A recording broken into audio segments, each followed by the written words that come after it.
Hello everyone, hope you all are in pink of your health. Always follow precautions for your safety.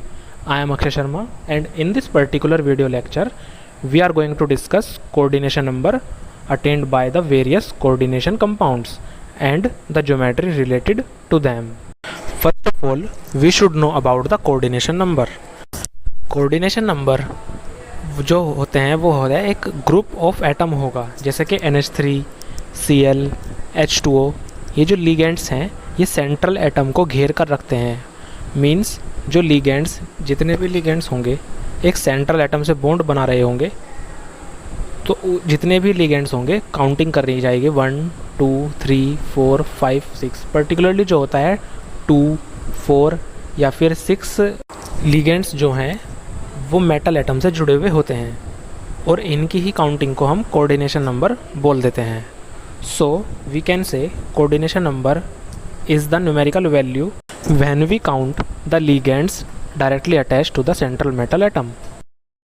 अब जो coordination number हैं उनसे related जो compound geometry show करेंगे उसको देख लेते हैं। पहला है कोऑर्डिनेशन नंबर जिन कंपाउंड्स का होता है 2।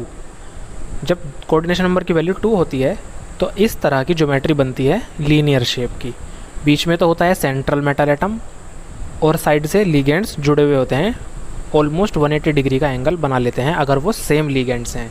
पर्टिकुलर एग्जांपल देखें तो AgNH3 1 पॉजिटिव, ये जो कॉम्प्लेक्स कंपाउंड है ये लीनियर ज्योमेट्री रखता है। जो सिल्वर आयन है वो सेंट्रल मेटल एटम होगा और NH3 जो लिगेंड है वो साइड से जुड़ा हुआ रहेगा और ये ऑलमोस्ट लीनियर ज्योमेट्री बनाता है। तो इस तरह से जो कोऑर्डिनेशन नंबर 2 होता है जिन कोऑर्डिनेशन कंपाउंड्स का, उनकी जो ज्योमेट्री होती है वो लीनियर होती है। इसके बाद जो दूसरा टाइप होता है वो होता है कोऑर्डिनेशन नंबर 4। कुछ कॉम्प्लेक्स कंपाउंड्स या कोऑर्डिनेशन कंपाउंड्स जो हैं वो 4 कोऑर्डिनेशन नंबर शो करते हैं। इसका मतलब ये होता है कि एक सेंट्रल एटम 4 लिगेंड से जुड़ा हुआ होता है। इसके लिए लिगेंड के टाइप पर डिपेंड करता है कि अगर स्ट्रॉन्ग लिगेंड है या फिर वीक लिगेंड है तो फिर वो टेट्राहेड्रल या फिर corresponding square planar geometry show करते हैं। टेट्राहेड्रल ज्योमेट्री के लिए हम एग्जांपल ले सकते हैं ZnNH3 का होल 4 2 पॉजिटिव।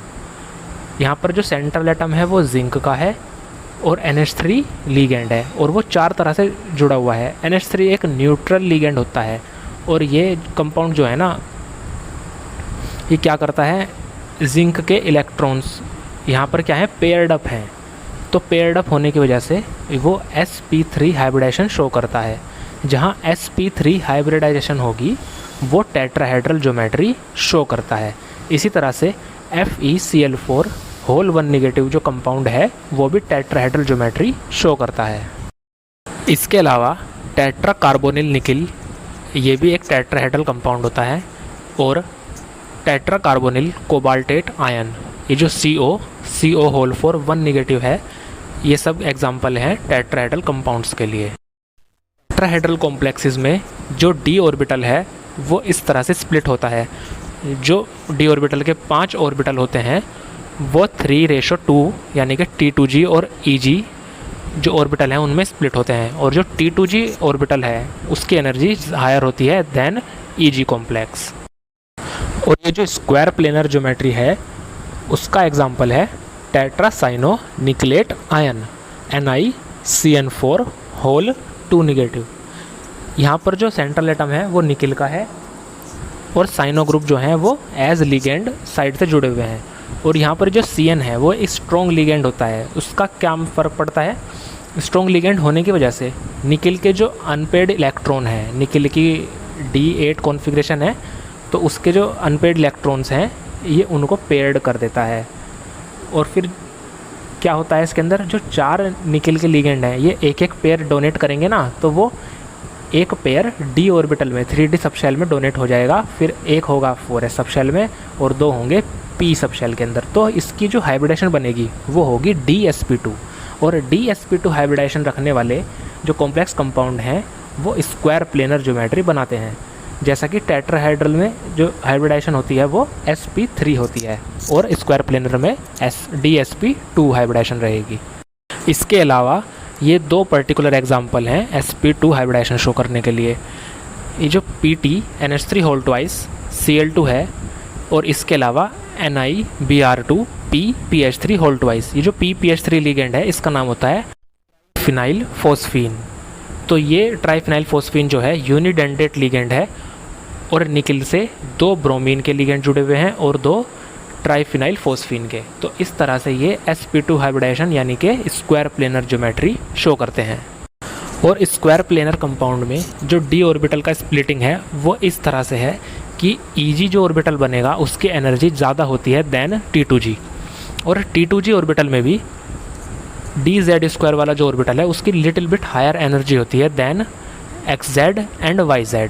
और इसी तरह से जो Eg ऑर्बिटल बनता है उसमें एनर्जी डिफरेंस शो होता है, xy की एनर्जी लिटिल बिट कम होती है देन dx² y² वाले d ऑर्बिटल से। तो ये थे कोऑर्डिनेशन नंबर 4 यानी टेट्राहेड्रल और स्क्वायर प्लेनर ज्योमेट्री शो करने वाले कंपाउंड के एग्जाम्पल और फिर उनका एनर्जी डायग्राम। अब नेक्स्ट है जो कॉम्प्लेक्स कंपाउंड कोऑर्डिनेशन नंबर रखते हैं 6 कोऑर्डिनेशन नंबर का ये मतलब रहेगा एक सेंट्रल एटम 6 लिगेंड से डायरेक्टली अटैच्ड रहेगा। 6 जो अलग अलग लिगेंड हैं वो उसको घेर करके रखेंगे, और इस तरह से जब कोऑर्डिनेशन नंबर 6 होता है तो ज्योमेट्री बनती है ऑक्टाहेड्रल। ऑक्टाहेड्रल ज्योमेट्री के लिए जो एग्जांपल है वो है COCN6 होल 3 नेगेटिव। यहाँ पर जो कोबाल्ट सेंट्रल मेटल एटम है और CN साइनो ग्रुप जो है वो लिगेंड की तरफ वर्क कर रहा है। एक कोबाल्ट के आयन को 6 CN के ग्रुप घेर करके रखेंगे, और कोबाल्ट की ऑक्सीडेशन स्टेट यहाँ पर है +3। और दूसरा एग्जांपल है Fe इथाइलिन डायमीन के 3 मॉलिक्यूल, यानी कि जो कंपाउंड है इसका नाम होगा tris ethylene diamine ferrate ion. यहाँ पर जो En है वो डाइडेंटेट लिगेंड है। इसका मतलब जो एक इथाइलिन डायमीन का मॉलिक्यूल होगा वो 2 साइड से जुड़ा हुआ रहेगा Fe आयन से, और इस तरह से ये जो 3 इथाइलिन डायमीन के मॉलिक्यूल हैं वो 6 साइड से घेर करके रखेंगे आयरन के जो मेटल आयन है उसको, और ये ऑक्टाहेड्रल ज्योमेट्री बनाएंगे। इनके अलावा जो अदर एग्जांपल हैं वो हुआ हेक्सा कार्बोनिल मोलिब्डेनम जो कॉम्प्लेक्स है वो, और इसके अलावा हेक्सा फ्लोराइडो फेरेट आयन, और तीसरा example hexa amino cobalt chloride. ये जो कोबाल्ट क्लोराइड वाला है ये एक न्यूट्रल कॉम्प्लेक्स कंपाउंड है जिसमें कोबाल्ट का कोऑर्डिनेशन नंबर 6 है, यानी कि जो NH3 ग्रुप हैं वो डायरेक्ट लिंक्ड हैं, और Cl3 जो है वो इस कोऑर्डिनेशन एंटिटी के कोऑर्डिनेशन स्फीयर के बाहर है। जो 4th एग्जांपल है वो है tetra amino di aqua cobalt ion. यहाँ पर जो कोबाल्ट है उसकी 6 वैलेंसीज कैसे पूरी हुई, 4 तो एमीन ग्रुप से हुई और 2 H2O के मॉलिक्यूल से। तो यहाँ पर 2 अलग अलग लिगेंड्स हैं जो कॉपर से डायरेक्टली लिंक्ड हैं, और इसका कोऑर्डिनेशन नंबर इस वजह से हो गया है 6। तो ये सब एग्जांपल्स से उन कंपाउंड्स के जो कोऑर्डिनेशन नंबर रखते हैं 6 और उनकी ज्योमेट्री होती है ऑक्टाहेड्रल ज्योमेट्री। सो ये था जो कोऑर्डिनेशन कंपाउंड्स अलग अलग टाइप की कोऑर्डिनेशन नंबर शो करते हैं। 2 के लिए लीनियर ज्योमेट्री होती है, 4 के लिए टेट्राहेड्रल और स्क्वायर प्लेनर जो कि डिपेंड होती है कि किस टाइप की हाइब्रिडाइजेशन है। DSP2 के लिए स्क्वायर प्लेनर, SP3 के लिए टेट्राहेड्रल। और जो कंपाउंड्स 6 कोऑर्डिनेशन नंबर शो करते हैं उनकी ज्योमेट्री रहेगी ऑक्टाहेड्रल। सो आई होप आपको ये सब क्लियर हुआ होगा। That's it from my side. I will come back with the next lecture. Till then all the best.